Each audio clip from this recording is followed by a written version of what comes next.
अक्लमंद परिंदा। किसी गांव में एक शिकारी रहता था और वो रोज शिकार करके अपना और अपने बच्चों का पेट पालता।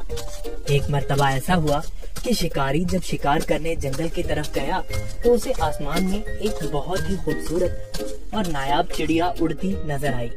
चिड़िया को देखते ही शिकारी के मुंह में पानी आ गया और वो सोचने लगा कि अगर किसी तरह ये नायाब चिड़िया मेरे हाथ लग जाए तो इसे बाजार में महंगे दामों बेचकर खूब पैसे कमाऊंगा। ये सोचते ही शिकारी ने बड़ी चालाकी और होशियारी से शिकार के लिए जब अपना जाल बिछाया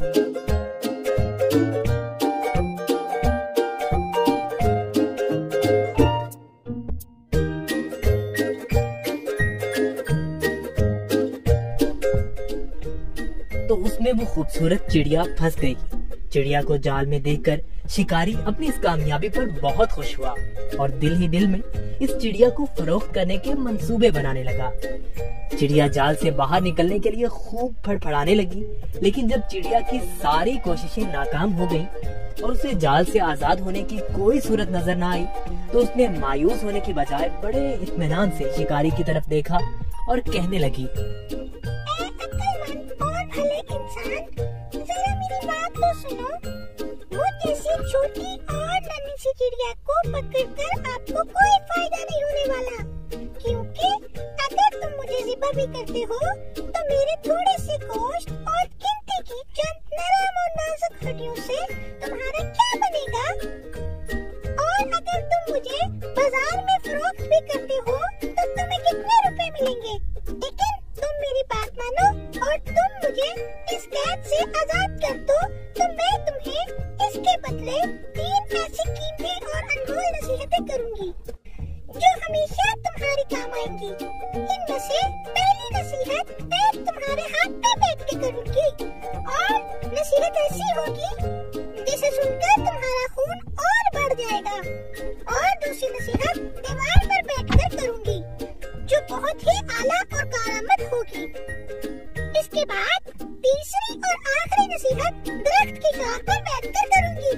इसलिए अब तुम्हारी अक्लमंदी का यही तकाजा है कि तुम मुझे आजाद कर दो और मेरी इन तीनों नसीहतों पर अमल करके दुनिया में बड़ा नाम कमाओ। शिकारी ने चिड़िया की ये पेशकश सुनकर थोड़ी देर सोचने और गौर करने के बाद उसकी बात मानते हुए जाल की रस्सी खुद खोल दी। रस्सी खुलते ही चिड़िया उड़कर शिकारी के हाथ पर आ बैठी। पहली नसीहत करते हुए कहने लगी, किसी भी नामुमकिन बात पर कभी यकीन न करना, चाहे कोई भी कहे। ये बोलकर चिड़िया अपने वादे के मुताबिक फिर उड़ी और दीवार पर जा बैठी। वहीं से दूसरी नसीहत करने लगी, गुजरे हुए किसी भी बात का गम कभी ना करना। मेरे इस छोटे से वजूद में 10 दिरहम का एक ऐसा कीमती मोती है जिसकी मिसाल पूरी दुनिया में कहीं नहीं। और इस महंगे मोती को पाकर तुम और तुम्हारे घर वाले खूब ऐशो इशरत से जिंदगी गुजार सकते थे, मगर तुम्हारी किस्मत पर अफसोस, तुमने मुझे आजाद करके एक बेमिसाल मोती अपने हाथों से खो दिया। इतना सुनना ही था कि शिकारी जोर जोर से इस तरह रोने और चिल्लाने लगा जैसे उसका कोई अपना करीबी रिश्तेदार मर गया हो। रोते रोते बार बार ठंडी आहें भरता और कहता, हाय हाय मैं तो लुट गया, बर्बाद हो गया। अरे मुझ बेवकूफ ने क्या कर दिया, हाथ आए खजाने को खो दिया।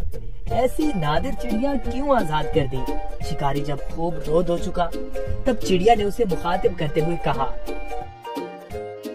अरे बेवकूफ और अहमद शिकारी, मैंने पहले ही तुम्हें नसीहतें कर दी थी कि गुजरी हुई बात का गम न करना। जब ये बात हो ही गई थी तो अफसोस से हाथ मलना किस काम का। और हाँ, ए नादान शिकारी, तुमने मेरी पहली नसीहत भी तो गौर से नहीं सुनी। मैंने कहा था ना कि किसी भी नामुमकिन बात का हरगिज़ यकीन नहीं करना चाहिए, हाँ वो कैसी ही क्यों ना हो। अब जरा अकल से काम लो और देखो तो सही, वो नन्ही सी जान का पूरा वजूद 3 दिरहम से ज्यादा का नहीं है, तो फिर 10 दिरहम का मोती मेरे छोटे से वजूद में कैसे हो सकता है। बेशक कहते तुम ठीक ही हो। ए नन्ही मुन्नी चिड़िया, वो तीसरी नसीहत तो बताती जाओ। अरे भाई, तुमने मेरी पहली नसीहतों पर कौन सा अमल कर लिया जो मुझसे तीसरी नसीहतें सुनना चाहते हो? वो कीमती नसीहत तुम जैसे नादान इंसान के लिए नहीं है। ये कहते ही फिर से चिड़िया उड़ी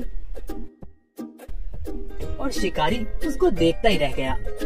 देखा बच्चों आपने, वो नन्ही सी चिड़िया कैसे अपनी अक्लमंदी से इस शिकारी से अपनी जान बचाने में कामयाब हो गई।